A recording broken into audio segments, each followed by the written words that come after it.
सत्संग की ये पावन बेला हमें और आपको अपने इस व्यस्त समय में से उस प्रभु की याद करने का ये जो अवसर मिला है,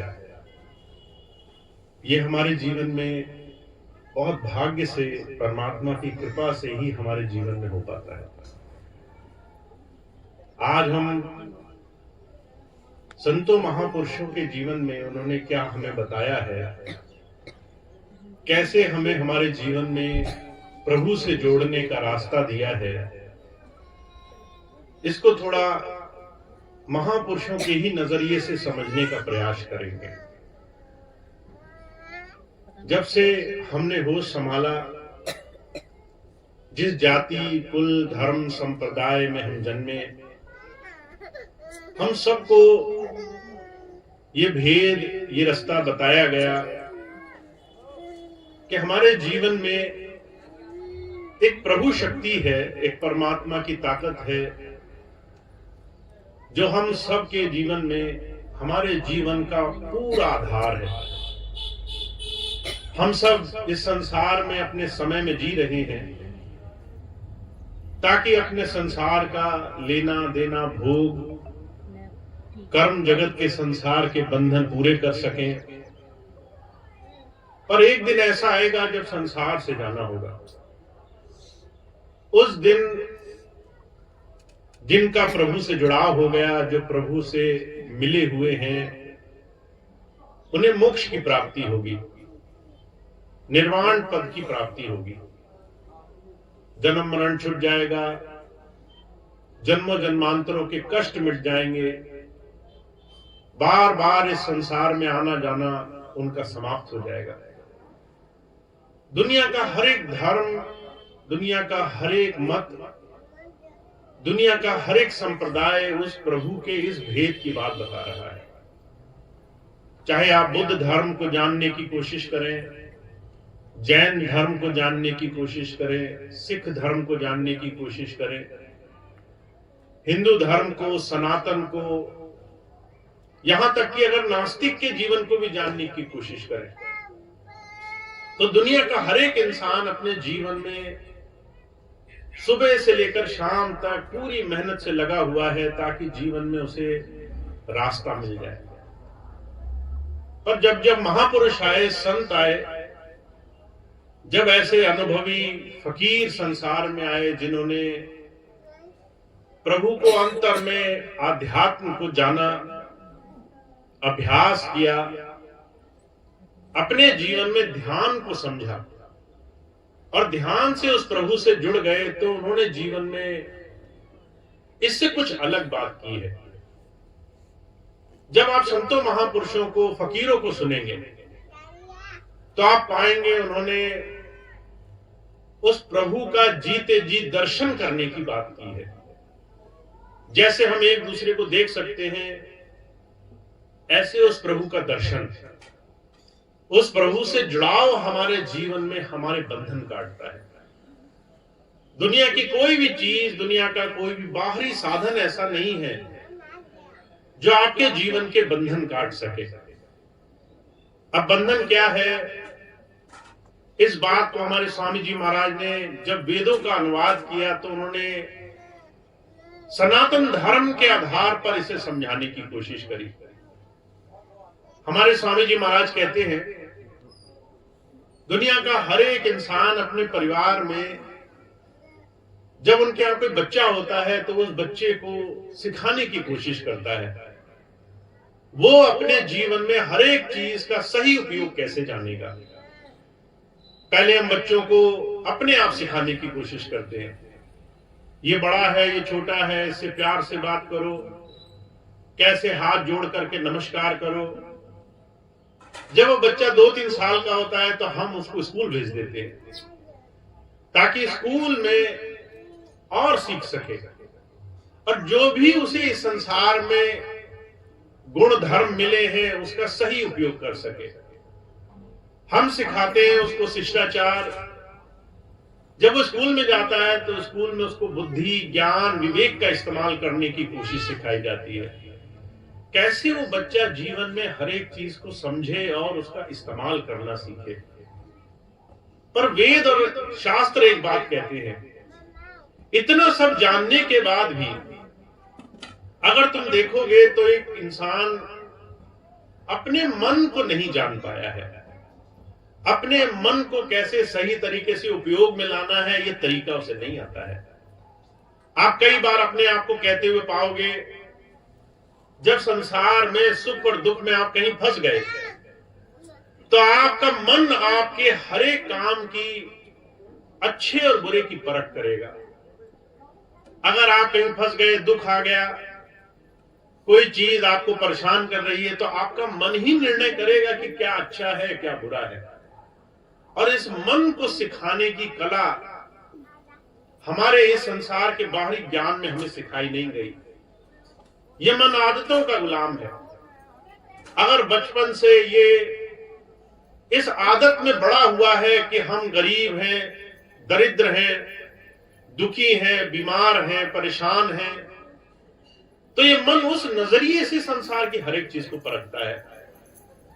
कई बार आप ऐसी परिस्थिति में जब पहुंच जाएं जहां बड़ा कष्ट हो, तो बहुत से लोग कहते हुए पाएंगे, ये मेरे हाथ में नहीं है, मैं नहीं कर पाऊंगा, इस संसार में मैं बहुत गरीब हूं, बेचारा हूं, मुझसे कोई काम नहीं होगा। और वो इंसान बाहर संसार में तरह तरह जगहों में इलाज ढूंढना शुरू कर देता है। वेद एक बात कहता है, आपके जीवन में आपके स्वभाव, आपकी आदतें, आपका आचरण आपके मन की सीख है। जिस मन से आप 24 घंटे हर एक चीज का निर्णय लेते हो, कोई चीज अच्छी हुई, मन आपको बताएगा ये अच्छी है या बुरी है। कोई चीज खराब हो गई, मन बताएगा ये चीज काम की है या नहीं काम की है। और ये मन 5 धाराओं में फंसा हुआ है, काम, क्रोध, लोभ, मोह और अहंकार। ये 5 चीजें ऐसी हैं जिससे हम इस संसार में हर एक चीज में उलझन में पड़े हुए हैं। हुजूर कहा करते थे, एक साधु, एक संत, एक फकीर के जीवन की सबसे बड़ी कमाई है, उन्होंने इन 5 चीजों को जीत लिया है। इन 5 चीजों से जीतना सिखाने के लिए आते हैं। तुम जीवन में मोक्ष के अधिकारी तब हो जब तुम इन 5 चीजों पर, इंद्रियों पर तुम्हारी विजय होने लग जाए, तुम इंद्रजीत बन जाओ। तुम अपने जीवन में अपने आप को कैसे सही तरीके से जीवन जीना है, यह तरीका तुम्हें आता हो, तुम्हें यह पता हो कि तुम्हारा मन तुम्हारे हिसाब से कैसे चलेगा। और इन 5 चीजों का निर्धारण, इन 5 चीजों की आदतें हमारे स्वभाव को दर्शाती है। अगर आप किसी के घर में जाओ, छोटा बच्चा हो, उस बच्चे के हाव भाव, कहने सुनने के तरीके ये दर्शा देते हैं उस बच्चे ने क्या सीखा है। कई बार हम कहते नहीं है कि ये बच्चा बहुत समझदार है, ये बच्चा बड़ा शिष्टाचार है, सही से काम करता है, क्योंकि हमने उसके स्वभाव को देखा। कई बार हम देखते हैं कोई बच्चा बड़ा हुड़दंगी है, बड़े उल्टे काम करता है, हम कहते हैं इसने कुछ नहीं सीखा। हुजूर कहा करते थे, हमारा स्वभाव, हमारा आचरण, हमारी व्यवस्थाएं हमें जीवन में सिखाती हैं कि हमने अपने जीवन में अपने मन को कैसे सिखाया है, कैसे चीजों को जान लिया है। और इन चीजों को आप अपने मन की स्थिति से पहचान सकते हो। वेद कहता है आपके अंदर काम वासनाएं ये दिखाती हैं कि आप इच्छाओं के पीछे भाग रहे हो। क्रोध ये दिखाता है कि आपकी अपेक्षाएं बहुत हैं, एक्सपेक्टेशंस बहुत हैं दुनिया से, सबसे खुशी मिले इस बात की चाहत में आप हर पल दुखी रह रहे हो। आपके अंदर लोभ ये दिखाता है कि आपकी इच्छाएं आपके आज के समय में मिलने वाली उस प्रभु कृपा से खुश नहीं होने वाली है। आज आपको जो मिला वो राजी नहीं हो आप उससे, आपको जो नहीं मिला उसी की चिंताओं में आप हमेशा अपने जीवन में बहुत भाग दौड़ में लगे रहोगे। आपके अंदर मोह, किसी चीज, ममता, मोह, किसी चीज को बांधे रखने का अधिकार, ये चीज दर्शाता है कि किस चीज में आप आज बंधे हुए हो। जब हम कहते हैं ना कि हमें मोक्ष चाहिए, वही हमारे अंदर अगर मोह पड़ा रह जाए, मोह चीजों का फंसा रह जाए, तो इंसान मुक्त नहीं होता, इंसान बचता नहीं चीजों से। हम बाहर से कितने ही धनी हो जाएं, अगर अंदर हमारा मन साफ नहीं है, चीजों को छोड़ने योग्य नहीं बना है, तो छुटकारा नहीं है। और सबसे आखिर में कहते हैं अहंकार, तुम्हारा मैं, कि तुम कुछ हो संसार में, ये जो अस्तित्व है ये संसार में तुम्हें लाख जान करके भी अनजाना बना करके रखेगा। हुजूर एक बड़ी सुंदर मिसाल फरमाया करते थे। स्वामी रामकृष्ण परमहंस हुए एक बहुत बड़े सिद्ध योगी थे। एक बार कोई उनके पास गया, कहने लगा महाराज मेरे दिल में बड़ा एक सवाल है, मैंने आपका बड़ा नाम सुना है, आप मेरा सवाल हल करो। तो उसने बहुत सुना था कि स्वामी रामकृष्ण परमहंस ध्यानी हैं, सिद्ध योगी हैं, ज्ञानी हैं, अंतर प्रभु से जुड़े हुए हैं। उसने पूछा महाराज मैं परमात्मा को पाना चाहता हूं, मेरी यही इच्छा है। स्वामी जी कहने लगे तुम्हारी इच्छा पूरी नहीं होगी। अब अगर आज हम किसी महात्मा के पास जाएं, किसी पूजा पाठ वाली जगह जाएं, किसी ऐसी जगह जाएं जहां हमने मन्नत मांगी हो, और वहां जाके हम कहें हमारी तो एक इच्छा है, और सामने से हमें बोल दिया जाए तुम्हारी इच्छा पूरी नहीं होगी, तो कितनी चोट लगती है। हम दिल में जो इरादे, जो मंसूबे, जो बड़ी बड़ी इच्छाएं लेकर आए, वो सामने से बोल दिया गया नहीं पूरी होंगी। अब उस आदमी को बड़ा धक्का लगा, उसने तो ऐसा कुछ गलत नहीं मांगा था, दुनिया की वस्तुएं नहीं मांगी, दौलत नहीं मांगी, वो तो कहता था परमात्मा मिल जाए, और वो भी मना हो गया। तो बड़ा विनम्र होकर हाथ जोड़कर उसने पूछा स्वामी रामकृष्ण परमहंस से, महाराज मैंने गलत क्या मांगा? वो कहने लगे तुम्हारा सवाल गलत है। अब उसने बहुत विचार किया, सवाल क्या गलत है? मैं परमात्मा पाना चाहता हूं, इसमें गलत क्या है? उन्होंने कहा तुम्हारा सवाल गलत है। अब उसने बड़ा विनम्र होकर पूछा महाराज मुझे मेरी गलती बताई जाए। तो स्वामी रामकृष्ण परमहंस कहने लगे तुमने सवाल क्या किया? मैं परमात्मा पाना चाहता हूं। तुम्हारा सवाल जो है वो मैं से शुरू हुआ। जब तक तुम्हारे अंदर मैं है तब तक प्रभु नहीं है। कहा जब मैं था तब हरि नहीं, अब हरि है मैं नाही, प्रेम गली अति सांकरी या में दो न समाई। प्रभु का जो प्रेम है वो मैं को छुड़ाने की बात शुरू होता है। आप उस प्रभु को पाना चाहते हो और आप अपने मैं से बाहर नहीं निकल पा रहे, आपका मैं नहीं समाप्त हो पा रहा। आप उस प्रभु के दरबार में जाते हो और पहले अपने बारे में सोचते हो। आप उसके दरबार में जाते हो और आप सोचते हो कि आपसे ज्यादा, उस प्रभु से ज्यादा आपको पता है। आप जाते हो तो अपनी इच्छाएं अपने मन के हिसाब से बनाकर जाते हो। हे प्रभु मेरे बच्चे अच्छे हो जाए, हे प्रभु मेरा घर भर जाए, धन धान रुपया पैसा। क्या प्रभु हमसे अच्छा नहीं जानता? क्या प्रभु हमसे अच्छा हमारे जीवन को नहीं समझता? जब तक शरणागत भाव नहीं आएगा, जब तक जीवन में उस प्रभु के दरबार में जाने के बाद भी मैं नहीं छूटेगी, स्वामी जी कहने लगे जब तक मैं नहीं हटेगा तुम्हारे प्रश्न से तब तक परमात्मा नहीं है। उसने कहा मैं हटा देता हूं, परमात्मा पाना चाहता हूं। उन्होंने कहा तुम्हारी दूसरी बहुत बड़ी कमी है, पाना चाहता हूं, इसमें भी बड़ी चाहते छुपी हुई है। तुम्हारी इच्छाएं नहीं खत्म हो रही, तुम इच्छाओं से पीछे नहीं हट रहे। तुम जब चाहते हो अपनी इच्छा ही पूरी कराना चाहते हो। तुम्हारे दिल में तुम्हारी इच्छा सर्वश्रेष्ठ है। तुम्हारा भगवान कौन है? तुम्हारा मोह, तुम्हारा मैं, तुम्हारा अहंकार। तुम इसके आगे नहीं हट पा रहे।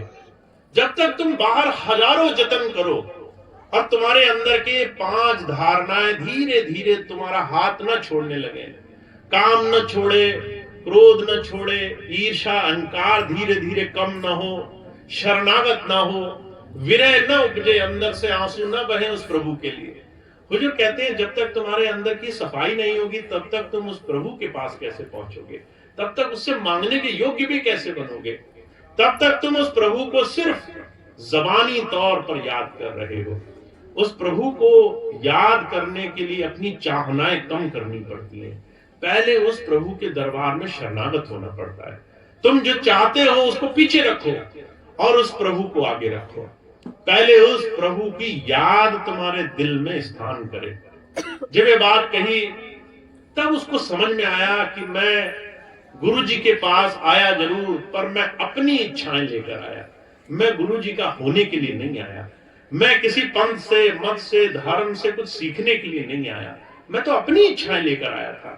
हुजूर कहा करते थे 5 चीजें ऐसी हैं जो संत, एक फकीर, एक महापुरुष, एक योगी हमें सिखाना चाहता है। कहता है तुमने हाथ पैर से काम करना सीख लिया, तुमने बुद्धि से संसार अच्छा है बुरा है ये सीख लिया, तुमने दुनिया की वस्तुओं से कैसे जीवन चलाना है, तुम्हारे कपड़े कैसे होंगे, तुम्हारा घर कैसा होगा, समाज कैसा होगा, ये तो तुमने सीख लिया। पर ये जो शरीर तुम लेकर आए हो, इस शरीर में मन अंदर बैठा है, इसको अभी तुमने बदलना नहीं शुरू किया। इस मन को तुम्हें बदलने का तरीका सबसे पहले सीखना था। इस मन को कैसे काबू लाना है ये तुम्हें सबसे पहले सीखना था। तो जो कहा करते थे हमारे जीवन में हमें सबसे पहले इस मन की 5 स्थितियों को जीवन में साधना आना चाहिए। इसलिए कबीर साहब ने एक बात कही है, कहा काम तजे तो क्रोध न जाई, क्रोध तजे तो लोभा, लोभ तजे अहंकार न जाई, मान बढ़ाई शोभा। कहते हैं संसार में तुम्हें लगता होगा कि मुक्ति बड़ी आसान चीज है, कहने से मुक्ति मिल जाएगी। लोग कहते हैं हमने ये बोल दिया वो बोल दिया, मुक्ति के तुम अधिकारी बन गए। मुक्ति मन की इच्छाओं से, मन की तृष्णाओं से, मन की अवस्थाओं से आजाद होने का नाम है। इस मन में अंदर कोई भी लहर न दौड़े, इस मन के अंदर कोई इच्छा न पनपे, इस मन के अंदर दुनिया का भोग खत्म हो जाए। दुनिया रहे पर आप उससे ऊपर उठने की स्थिति में आ जाओ। और ये चीज आपको कैसे पता चलेगी? महाराज जी कहा करते थे एक फकीर, एक संत, एक प्रभु प्राप्त योगी आपको परख करना सिखाता है। वो कहता है जैसे रोज सुबह आईना देखते हो, अपनी शक्ल निखारते हो, अपनी शक्ल देख करके रोज पता करते हो तुम कल से बेहतर दिखते हो कि नहीं दिखते, रोज अपनी शक्ल देख करके थोड़ा सा अपनी स्थिति को पहचान लेते हो, ऐसे ही तुम्हें रोज अपने मन को देखना पड़ेगा। रोज अपने मन की स्थिति को देखा तो ये सत्संग हुआ, तो ये धर्म हुआ, तो ये प्रभु की याद हुई। अब मन को कैसे देखा जाता है, मन की स्थिति को कैसे देखा जाता है, ये बात सिर्फ एक संत सद्गुरु आपको समझा सकता है। संत सद्गुरु इस मन की स्थिति को देखने की कला रोज सिखाना चाहते हैं। वो कहते हैं हर रोज आपका मन क्या कह रहा है इसको आपको परखना पड़ेगा और उसके आधार पर आपको उस प्रभु के दरबार में जाना पड़ेगा। महाराज जी एक बड़ी सुंदर घटना सुनाया करते थे। बलख बुखारे का बादशाह हुआ, बहुत धनी था, बहुत संपन्न था, इतनी संपदा कि हम और आप आज के समय में उसकी कल्पना ही कर सकते हैं। अरब के देशों के जो बड़े बड़े शेख होंगे जिनकी आज हम कल्पना करते हैं कि उनके पास कितना पैसा होगा, इससे भी ज्यादा अकूत संपदा उसके पास। एक दिन कबीर साहब ने उसको दर्शन दिए। कबीर साहब के दर्शन जब उसे हुए तो उसने कबीर साहब से कहा कि मुझे प्रभु पाने की चाह है। कबीर साहब कहने लगे सुख में, सुविधाओं में, दुनिया के बड़े बड़े बाहरी तमाम चकाचौंध में तो प्रभु नहीं मिलेगा, प्रभु मिलने के लिए शरणागत होना पड़ेगा। और कबीर साहब की बात सुनकर के उस बादशाह के मन में एक विरह लगी कि मुझे जीवन में प्रभु तो पाना ही है, प्रभु से जुड़ना ही है। और उसने राजपाट एक किनारे करके वजीरों को सौंप करके बनारस तक का सफर किया। जब वो बनारस आया तो कबीर साहब ने कहा कि तुम्हें गुरु दर्शन, प्रभु दर्शन का रास्ता तब मिलेगा जब तुम शरणागत हो जाओगे। अब शरणागत होना बड़ा आसान लगता है, उसे लगा शरणागत होना तो बड़ा आसान है, पर जब संत आते हैं वो आपके मन की परख आपको करना सिखाते हैं, शरणागत हुए या नहीं हुए। अब बादशाह को लगा शरणागत होना आसान है, कहने लगा महाराज मैं कल आता हूं, कल बिल्कुल शरणागत होके आपके पास आ जाऊंगा। अब अगला दिन तय हुआ, बादशाह आया। जब बादशाह आया तो कबीर साहब ने माता लोई को कहा कि इसके सामने थोड़े से अपशब्द बोल देना, ऐसी बात बोल देना मन को चुभे जरा सा। अगर हमें कोई आज हमारी मन इच्छाओं के विरुद्ध कुछ बोल दे तुम तो बड़े झूठे हो, तुम तो बड़े खराब आदमी हो, तुम तो बड़े गलत काम करते हो, तो हमारा मन जो प्रतिक्रिया करेगा, जो अंदर से उछाल आएगा, महाराज जी कहा करते थे अंदर का ये जो उबाल है ना, ये जो निकल कर आएगा ये हम क्या हैं ये दर्शा देगा। अब कबीर साहब ने ये बात बुलवाई, माता लोई ने बोली, बादशाह था, अहंकार से चूर था कि मुझ पे कोई कैसे कुछ बोल सकता है। जैसे उसे बात बोली गई तो अंदर से क्रोध निकला। कहने लगा कि अगर मेरा देश होता तो ये बात बोलने के लिए ऐसी कड़ी सजा देता कि दोबारा ख्वाब में भी, सोच में भी ऐसा मुंह से निकलने के बारे में सोचते। अब माता लोई की रूह थर-थर कांप गई। ये शिष्य है, ये सत्संगी है, अंदर क्या इस संसार में क्रोध भरा है, अंदर इतना बवाल भरा है। तो आकर के कबीर साहब से कहने लगी, इसको तो अभी समय लगेगा। अब कबीर साहब ने उसको रोज सेवा कराई। जब संत सेवा कराता है ना तो अहंकार को चूर कराता है। वो ऐसी ऐसी जगह आपको सेवा कराता है जहां आपका करने का दिल नहीं करता। वो कहेगा, जिसको तुम बड़ा मानते हो, जिससे तुम आंखें नहीं मिलाना चाहते, तुम उसकी सेवा करो जाकर के। जिसके लिए तुम थोड़ा सम्मान नहीं करना चाहते, तुमको उसकी याद, उसकी अच्छाई करनी पड़ेगी। तुम्हें जोड़ों की सेवा करनी पड़ेगी। तुम्हें ऐसे ऐसे काम करने पड़ेंगे जहां तुम्हारा आज मैं थोड़ा चूर हो, जहां तुम्हारा ये अहंकार थोड़ा नीचे आए, जहां तुम्हें दूसरे के सामने झुकते हुए शर्म ना आए। 6 साल बखारे के बादशाह को 6 साल सेवा कराई। हर रोज सुबह उठता था इस उम्मीद में आज नाम मिलेगा। कबीर साहब पूरे दिन सेवा कराते। शाम को जब वो हताश होकर के सो जाता कि आज तो नाम नहीं मिला, आज तो कबीर साहब ने नहीं बुलाया, ऐसे 6 साल उसे इंतजार करना पड़ा। अब आज हमें, अगर आपको कोई 2 घड़ी का इंतजार कराए तो कितना बुरा लगता है।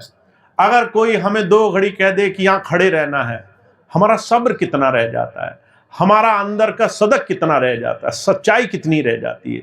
हुजूर कहा करते थे, तुम्हारा ये जो अंदर हृदय है ना, ये तुम्हें दिखाएगा।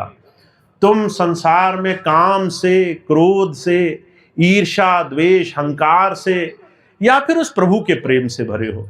तुम्हारे अंदर विनम्रता है या नहीं है, तुम्हारे अंदर प्रभु का प्रेम है कि नहीं है। एक दिन 6 साल जब हो गए तो माता लोई आकर कबीर साहब से कहने लगी, कबीर साहब, ये तो 6 साल से सेवा कर रहा है, ये तो नाम दीक्षा लेने आया, प्रभु पाने के लिए आया था।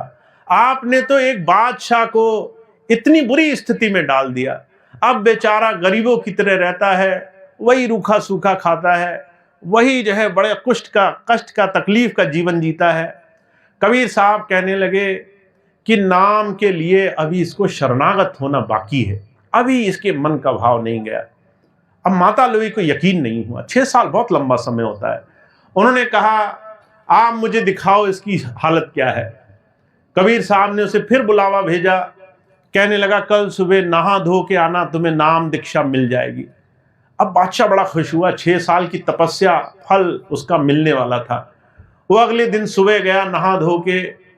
कबीर साहब ने माता लोई को एक बार फिर से हुक्म दिया, ऐसा करना, इसके ऊपर धूल, मट्टी, गंदगी जो हाथ में पड़ती है, जब ये दरबार आने लगे इसके ऊपर डाल देना। अब अचानक जब बादशाह के ऊपर धूल मट्टी गिरी, गंदगी गिरी, जैसे ही बाहर की चीज गिरी तो मन से एकदम सांप की तरह, फुंकार की तरह क्रोध निकला। अगर बुखारा होता तो आज इस आदमी की खाल खिंचवा लेता, इस आदमी को मैं जो है एक क्षण में सजा देता। महाराज कहा करते थे, करते करते उसे 12 साल लगे अपनी अंदर की ये मैं, अहंकार, अपने अंदर का यह मान खोते खोते। जब संत आते हैं वो कहते हैं हमारे जीवन में प्रभु नाम आसान नहीं होता। उस प्रभु नाम को जिसको हम सरल मानकर बैठे हैं वो हमारे मन की गति है। मन हमारा संसार में है, इसको परखना है, इसको हमें देखना है। ये मन तो रोज चोरी करता है, रोज बदमाशी करता है, रोज संसार में क्रोध में फंसा हुआ है। ये जब तक मन ही नहीं सुधरेगा तब तक काम कैसे बनेगा। तो जब संत आते हैं वो एक छोटी सी परख देने के लिए आते हैं। कहते हैं आपके जीवन में उस प्रभु की कृपा तब होने लग जाती है जब आपको दुख मिलने शुरू हो जाते हैं, जब आपको कष्ट मिलने शुरू हो जाते हैं। भगवान श्री कृष्ण का जीवन का वाकया आता है। उद्धव उनके बड़े प्रेमी मित्र थे, बहुत उनको मानते थे। एक दिन भगवान के पास गए, कहने लगे, हे प्रभु, मुझसे ज्यादा तुम्हें कोई प्यार नहीं करता, मैं तुम्हें बहुत प्यार करता हूं। हम भी कहते हैं ना अपने गुरुजनों को, अपने मालिक को, कि हम तुमसे बहुत प्यार करते हैं। अपने ईश्वर को, अपने भगवान को हम कहते हैं ना, हमसे ज्यादा तुम्हें कोई प्यार नहीं करता। अब उद्धव कृष्ण से कहने लगे कि तुमको हमसे ज्यादा कोई प्यार नहीं करता, तुम जो है कुछ ऐसा हमें देना जिससे जीवन सार्थक हो जाए। तो कृष्ण कहने लगे, गुरु, वो प्रभु जिससे प्रेम करता है ना, उसे 3 चीजें दान में देता है। सबसे पहली चीज वो जो है कहता है, हे प्रभु तुम मुझे प्राप्त हो इसके लिए तुम्हें 3 चीजें मैं दान में देता हूं, गरीबी, बीमारी, निरादर।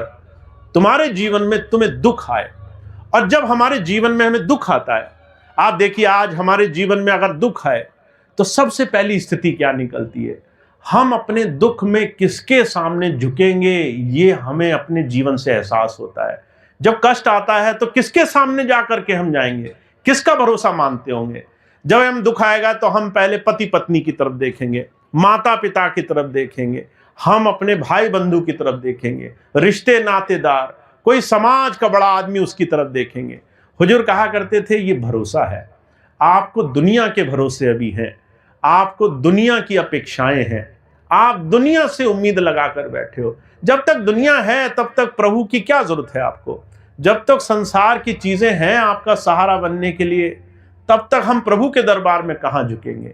हुजूर कहा करते थे आपका दुख आपके हृदय की स्थिति दिखा देता है, आप किसको ईश्वर मान रहे हो, आप किसके आगे झुक रहे हो। जिसके आगे झुक रहे हो वही आपका ईश्वर है। इसलिए कबीर साहब कहते हैं, एक भरोसा एक बल एक आस विश्वास, तुलसी साहब की वाणी है। वो कहते हैं, स्वाति सलिल गुरु चरण है चात्रिक तुलसीदास। एक का भरोसा रखना है। जब तक एक का भरोसा नहीं होगा, जब तक दूसरों के भरोसे हैं, जब तक दूसरों के आसरे हैं, तब तक जीवन में प्रभु नहीं मिलेगा। तब तक दुनिया तो मिलेगी आपको, दुनिया के सारे साजो सामान मिलेंगे, तब तक वो प्रभु नहीं मिलेगा आपको। तो जो कहा करते थे, संत आपको जीवन में इस जीवन से सिखाना चाहता है। आपके दुख, आपकी तकलीफें, आपकी मन की स्थिति, आपके मन की गति आपके जीवन में आपका आईना है, आप कहां हो। और जब एक इंसान ये जान जाता है मैं कहां हूं, अगर उसे ये साक्षात्कार हो जाए कि मेरी स्थिति क्या है, तो वो बड़ भागी होते हैं जो उससे रास्ता निकालते हैं। कुछ तो ऐसे होते हैं जो कड़वे हो जाते हैं, कुछ ऐसे होंगे जो कष्ट में प्रभु को गाली देने लगेंगे कि मैं ही अभागा हूं, सारा संसार मुझसे अच्छा है। वो जो है अंदर से कड़वे हो जाते हैं। पर कुछ भाग्यशाली होते हैं जो प्रभु की शरणागत हो जाते हैं। वो कहते हैं, हे प्रभु मैं सबका सहारा छोड़ बैठा, मुझे सिर्फ तेरा सहारा है, मुझे सिर्फ तेरा सहारा है। हुजूर कहा करते थे, द्रौपदी के साथ यही हुआ। द्रौपदी ने इस भरी सभा में सबको आसरा मान रखा था। उसने कहा कि हे कृष्ण तू ही मेरा सखा है, पर वो सिर्फ बोलती थी कि सखा है। अंदर से वो कहती थी, मेरे पति तो इतने बलशाली हैं, दुनिया में कोई उनसे नहीं जीत सकता।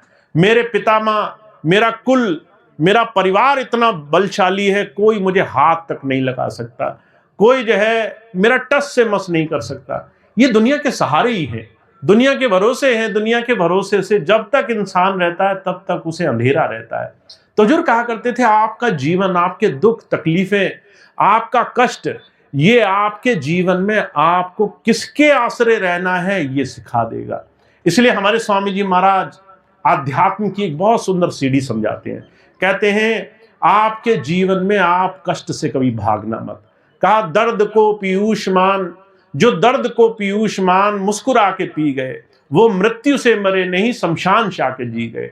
जो है दर्द को पीयूष मान लो। पीयूष कहते हैं अमृत को। कहते दर्द आपका अमृत है, कष्ट आपके लिए प्रभु की सबसे बड़ी देन है। इस संसार में अगर कष्ट में आपने उस प्रभु को याद कर लिया, अगर इस कष्ट में उस प्रभु की याद बनी रह गई, अगर कड़वे नहीं हुए, अगर अंदर से उसकी याद में 2 आंसू बहने लगे कि हम तो इस योग्य थे ही नहीं कि हम जीवन में कुछ कर पाते, इसीलिए हम इस अधीन हैं, अगर ऐसी जो है अंदर करुण पुकार बन गई, तो वो कहते हैं मृत्यु से मरोगे नहीं, मृत्यु तुम्हें मार नहीं पाएगी। महाराज जी कहा करते थे, इस बात को बुद्ध के जीवन से देखा जा सकता है।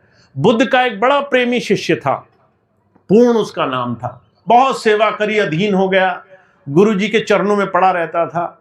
एक दिन गुरुजी कहने लगे, अब तुम्हें जाना होगा, तुम्हारा काम पूरा हो गया। तो जो है पूर्ण कहने लगा, महाराज मैं तो बहुत गरीब हूं, मेरे पास क्या है, ना मैं किसी के योग्य हूं, ना मुझे बोलना आता है, ना किसी को कुछ समझा सकता हूं, आप ही छोड़ दोगे तो मेरा क्या होगा।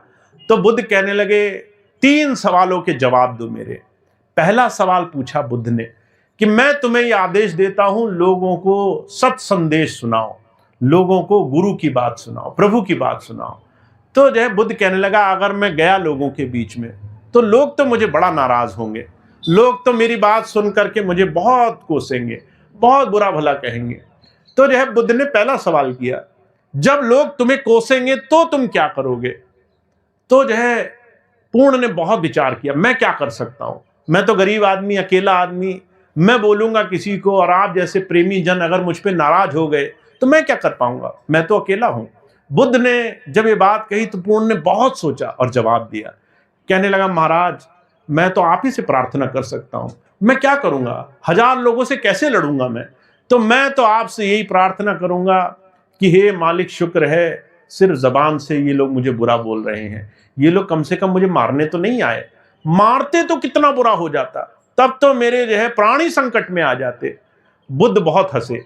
दूसरा सवाल किया, कहने लगे, सोचो वो तुम्हें मारने ही आ जाए, सुनने वाला आदमी तुम्हारे पीछे इतना जो है पागल हो जाए, तुम्हें पीटने ही आ जाए, फिर क्या करोगे? तो जो है पूर्ण ने फिर सोचा, अगर आप जैसे प्रेमी जन पीटने ही आ जाए तो हम क्या कर सकते हैं? तो बहुत सोच के उसने कहा कि हे प्रभु, अगर लोग पीटने आ जाएंगे तो मेरे पास क्या है, मैं तो प्रार्थना ही करूंगा कि हे मालिक, तेरा ही आसरा है, मेरे पास तो ताकत नहीं है, पर मैं शुक्र मनाऊंगा कि चलो पीट ही रहे हैं, जान से तो नहीं मार रहे, अगर जान से ही मार देते तो ही मैं क्या कर लेता। अब बुद्ध की हालत देख करके बुद्ध और मुस्कुराए। तीसरी बात पूछी, कहने लगे, ये बताओ अगर वो तुम्हें मारने ही लग जाए कि इसको आज खत्म ही कर देना है, इसकी तो मृत्यु निश्चित है, फिर क्या करोगे? तो पूर्ण कहने लगा, महाराज मैं तो शुक्र मनाऊंगा, चलो जान छुटी, जीवन खत्म हुआ, रोज का जंजाल गया, जो सेवा तुम मुझे देने वाले हो उसमें तो जान ही जानी है रोज। जब ये बात कही तो बुद्ध बहुत मुस्कुराए। कहने लगे, अब तुम मृत्युंजय हो गए, अब मौत तुम्हें नहीं मार पाएगी। हर एक इंसान जिसे पीड़ा का कष्ट खत्म हो गया, जिसको दुनिया में दुख का कष्ट खत्म हो गया, जिसको मृत्यु का कष्ट खत्म हो गया, जो मृत्यु को भी ऐसे मुस्कुरा करके कि प्रभु की देन है, प्रभु दे रहा है तो ले लूंगा, जिसने ऐसा मन बना लिया, उसको मौत फिर भला क्या मारेगी। तो हुजूर कहा करते थे कि जो दर्द को पीयूषमान मुस्कुरा के पी गए, वो मृत्यु से मरे नहीं, शमशान जाके जी गए। ना उनका तन कफन के कंबुओं में कैद हो सका, जली चिता उठा धुआं, ना अंत उनका हो सका। जिन्होंने अंदर में उस प्रभु की देन समझ ली, उनके लिए जीवन में उनका साक्षात्कार सब कुछ है। उन्हें जीवन में कष्ट से दुख नहीं होता, कष्ट वो उस परमात्मा की परख समझते हैं। अगर आपको कष्ट आएगा तो आप किसके सामने झुकोगे? अगर आपके दिल में जैसे ही कोई तकलीफ आई और मन में उस प्रभु के लिए हाथ जुड़ गए, अंदर से उसी के लिए पुकार बनी कि हे प्रभु, मैं योग्य नहीं था, तूने मुझे अगर आज ये कष्ट दिया, मैं योग्य नहीं था, मैं इससे अगर बाहर निकल गया तो ये तेरी कृपा होगी। अगर ऐसे भाव बन गए तो समझ लो मोक्ष के अधिकारी तुम बनने लग गए। तो हुजूर कहा करते थे, मोक्ष नाम इस संसार में भक्ति नाम बाहरी चीजों का नहीं है, इस मन को पलटने का नाम है। और मन पलटना ये जो है एक दिन में नहीं होता है। इस मन को पलटने के लिए संत चुन चुन करके रोज रोज इस मन में प्रेम भरने के लिए आते हैं। इस मन को इतना नाम सिमरन में लगाओ, इतना उस प्रभु प्रेम में लगाओ, चलते फिरते इतना उसका भरोसा रहे कि तुम्हारे संसार की चीजें, दुनिया के कष्ट तुम्हारे लिए कष्ट ना मालूम पड़े। तुम्हें पता चले कि आज ये तकलीफ है, ये सिर्फ मुझे परखने आई है। अगर मैं उस प्रभु की याद में लगा रहा तो ये तकलीफ नहीं रहेगी। ये दिन 2 दिन की है, ये चली जाएगी। पर जो है मेरी परख पक्की हो गई तो समझ लो मैं जीवन में मृत्यु से जीत गया, कष्ट से जीत गया। तो हुजूर कहा करते थे, इस संसार में संतों का, महापुरुषों का, फकीरों का जो रास्ता है ना, वो अंदर हृदय से उस प्रभु को प्रेम करने का रास्ता है। आप बाहर से कुछ भी कहलाओ, राम रहीम घनश्याम, आप बाहर से कोई बोला बोलते हो, कोई नाम हो आपका, अगर अंदर उस प्रभु से जुड़ाव जुड़ गया, लगन लग गई, तो समझ लो आपने संतों महापुरुषों की रीति जान ली, आपने जीवन में प्रेम भक्ति समझ ली, जीवन में उस प्रभु से जुड़ना सीख लिया। तो हमारा जीवन तो तभी धन्य होता है जब हम अंदर से उस प्रभुमय हो जाते हैं।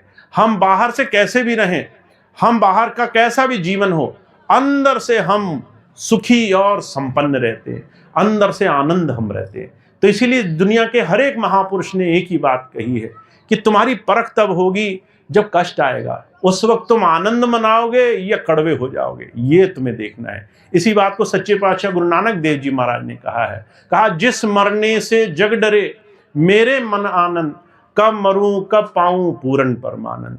संसार तो डर रहा है कि कष्ट में ये ना हो जाए वो ना हो जाए, गुरु भक्त वो प्रसन्न है, वो कहता है हे प्रभु तूने एक बार और मुझे मौका दिया अपने आप को साबित करने के लिए, मैं राजी हूं उसी में जिसमें तेरी रजा है, मैं बस तेरे भाड़े में हूं, मुझे बस तेरी रजा चाहिए, मुझे बस तेरा प्रेम चाहिए। ऐसी नजर ऐसा दृष्टि हमारी बने, ये है संतों का आशीर्वाद। तो हम बहुत भाग्यशाली हैं, जीवन बहुत कीमती है। इस कीमती जीवन में अगर नजरिया नहीं बदला, अगर दृष्टिकोण नहीं बदला, तो हम संसार में सिर्फ माया मत रह जाएगा, हम सिर्फ दुनिया के लिए जीते मरते रह जाएंगे। अगर मरते समय दिल में माया रह गई, अगर दुनिया की चीजें रह गई, तो मर मर के संसार में आना पड़ेगा। और अगर मरते समय उस प्रभु का नाम रह गया, अगर अंदर वो प्रकट हो गया, तो जीवन में जन्म मरण का बंधन छूट जाएगा। तो संत हमें सिर्फ ये समझाना चाहता है, आपका एक एक सांस एक एक घड़ी कीमती है, बस आप कैसे लगाते हो ये आपको समझना है, जीवन में कैसे जीते हो बस ये आपको देखना है। क्योंकि अगर ये नहीं देखा तो संसार के पचेड़े कम नहीं है, दुनिया के झंझट कम नहीं है। आप सुबह उठ के आंखें खोलोगे, वेदांतों में क्या कहा गया, कहा सूरमा का रण में जूझना, घड़ी एक का काम, नित उठ मन से जूझना, बिन खांडे संग्राम। तुम रोज सुबह आंखें खोलोगे और तुम्हें लगेगा आज का जीवन, आज का दिन मेरा अच्छा हो, पर तुम्हारा मन ही तुम्हारा सबसे बुरा करना चाहेगा। सुबह उठोगे और मन चिंताओं से तुम्हारा शरीर भर देगा, सुबह सुबह ही चिंता होने लग जाएगी कि अरे आज तो घर नहीं ठीक है, बच्चे ठीक नहीं है, ये काम नहीं वो काम नहीं। सुबह सुबह शरीर दर्द होने लग जाएगा, सुबह सुबह तकलीफें दिखने लग जाएंगी, और वो तकलीफें तुम्हें खींच लेंगी अपनी तरफ, तुम्हें संसार की तरफ खींच कर ले जाएंगी। हुजूर कहा करते थे मन तुम्हें हर रोज हराने की कोशिश करेगा। इसलिए जीवन आसान नहीं है, क्योंकि जीवन में सबसे बड़ी लड़ाई मन की लड़ाई है। इस मन की लड़ाई को वही जीता है, कहते सूरमा बनना पड़ेगा, अपने सर पर हमें जो है कफन बांधना पड़ेगा कि हम इस मन के आगे हार नहीं मानेंगे। ये मन रोज उठेगा और कहेगा उस प्रभु की याद मत करो, आप डटकर बैठे रहना। ये मन कहेगा कि बुराई करो, आप अच्छाई करना। ये मन कहेगा दूसरे की चुगली करो, निंदा करो, दूसरे की बुराई इकट्ठी करो, आप इसको सद्भाव में लगाना, अच्छे काम में लगाना। इसीलिए हुजूर एक बात कहा करते थे, इस मन की लड़ाई को रोज रोज हम लड़ सकें, इसके लिए बड़ी हिम्मत चाहिए, इसके लिए बड़ा साहस चाहिए, इसके लिए बड़ा धैर्य चाहिए, और ये सिर्फ गुरु कृपा से, ये सिर्फ प्रभु कृपा से संभव है।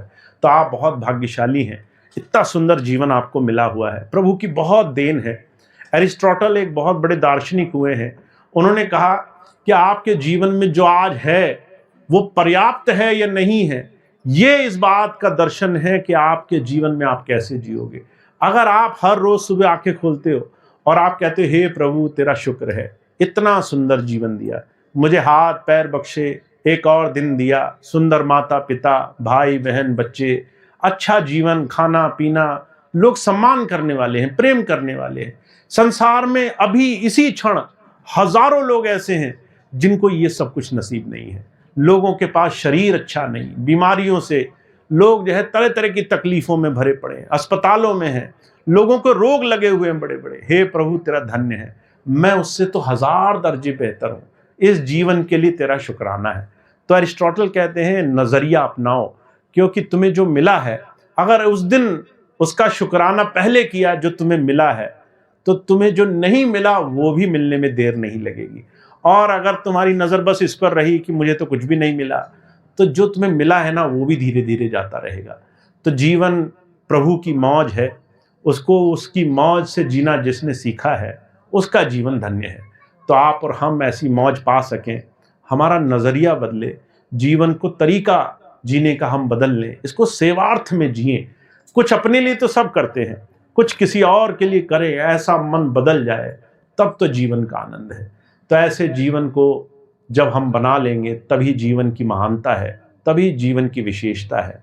और जब तक ये नहीं किया तब तक जीवन संघर्ष है, तब तक जीवन में ये पाने के लिए हमेशा हम प्रयास कर सकें, ऐसी प्रार्थना है। तो ये स्वामी जी महाराज की मैंने आज आपके सामने बात रखी।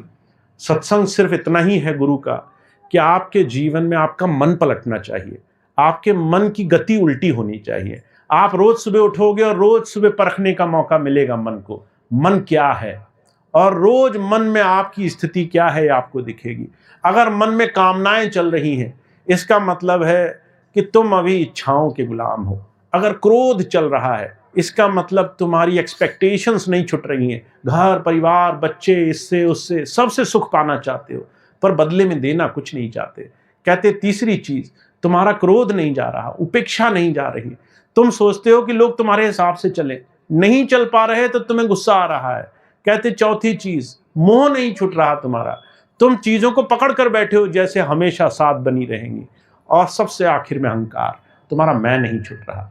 तो जो कहते हैं मन को रोज परख सकते हो, रोज सुबह उठोगे और मन अपनी तस्वीर दिखा देगा। जैसे आईने में चेहरा दिख जाता है, ऐसे तुम्हें अपना मन दिख जाएगा कि तुम कहाँ बैठे हो। और फिर हमेशा याद रखना कि तुम कहाँ बैठे हो और क्या मांग रहे हो।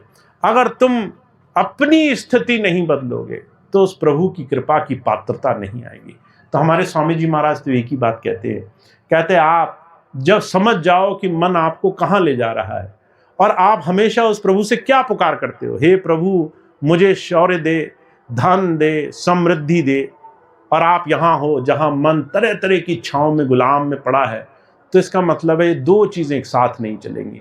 इस मन को महान बनाना पड़ेगा, इसके अंदर हमारे अंदर दूसरों को देने की भावना आनी चाहिए, प्रेम आना चाहिए, सत्कार आना चाहिए, मन में क्षमा आनी चाहिए। और जैसे जैसे प्रेम से ये बात बढ़ेगी वैसे वैसे तुम्हारे मन की इच्छाएं पूरी होने लग जाएंगी। तो स्वामी जी महाराज तो इतनी बात कहते हैं, मन की गति को बदलना ये भक्ति है। इसको आप अपने अंदर रोज देखा करो। रोज जैसे अपनी शक्ल देखते हो आईने में, बिना बिना अपनी शक्ल देखे बाहर नहीं निकलते, वैसे रोज अपने मन को भी देखा करो कि मन कहीं धोखा तो नहीं दे रहा, कहीं नाम के ही तो हम गुरु प्रभु भक्ति में नहीं लगे, हम मन को भी सुधार रहे हैं कि नहीं सुधार रहे। और ये जिस दिन आपने देखना शुरू कर दिया उस दिन चमत्कार होने लगेगा। तो यही सत्संग है, यही संतों की, गुरुओं की, महापुरुषों की शिक्षा है। जीवन बदलना ही भक्ति है, मन बदलना ही भक्ति है, मन को सुधारना ही भक्ति है। और इस भक्ति के लिए आपको इतना सुंदर ये कर्म योग से भरा हुआ जीवन मिला हुआ है। ये कर्म भूमि है, जो करोगे वो मिलेगा, जितना करोगे उतना मिलेगा। तो आपके जीवन में एक एक सांस आपको अपने जीवन को ऊपर उठाने के लिए मिली है। बस इसको कितना करना है ये आपका निजी अपना निर्णय होगा, आप कितना इस रास्ते पर चलोगे। तो ये थोड़ी सी बात मैंने आपकी सेवा में रखी।